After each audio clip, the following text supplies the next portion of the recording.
જુનાગઢ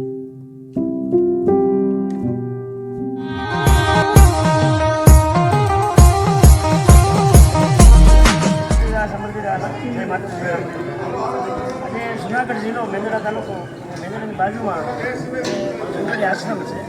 ત્યાં જે પ્રભુની સંસ્થા હાલે છે. ત્યાં જે એમાં આજે રક્ષાબંધન એમાં મયુરભાઈ સેવડિયા નાજબ અને આમ હાલ રાજકોટ આખું ગ્રુપ અને લઈને આવ્યા સાહેબ જમાડવા માટે ખૂબ આભાર માનીશું.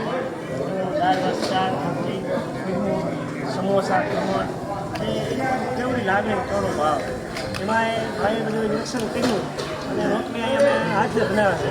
અને ભાઈને એમ કીધું ભાઈ આપણે અહીંયા એક મશીન આપી રોટલી બનાવવાનું એટલે તાત્કાલિક ત્યાંથી વિવેકભાઈએ રાજકોટ ફોન કર્યો એની ફેક્ટરીએ ત્યાંથી મશીન બનાવ્યું. કલાકમાં 1000 રોટલી કાઢે એવું મશીન અહીંયા એ લોકો દાનમાં આશ્રમને ભેટ કર્યું છે.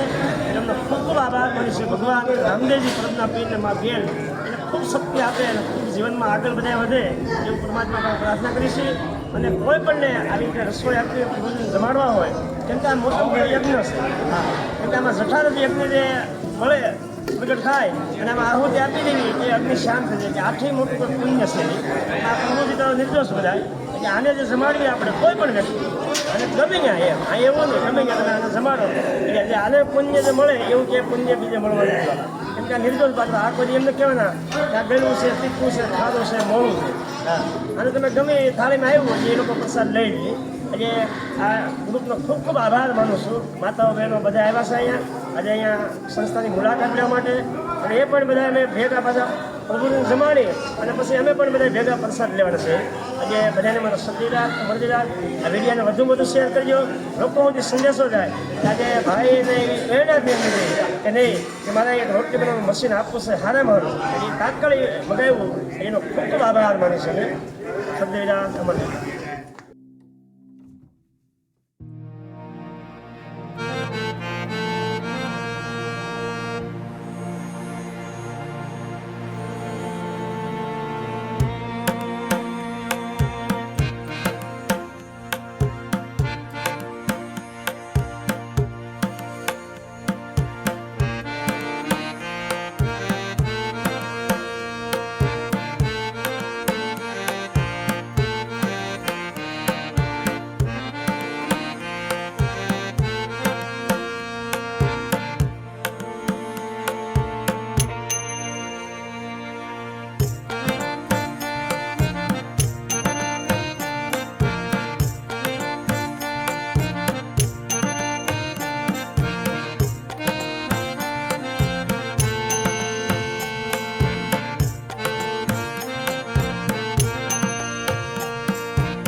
Thank you.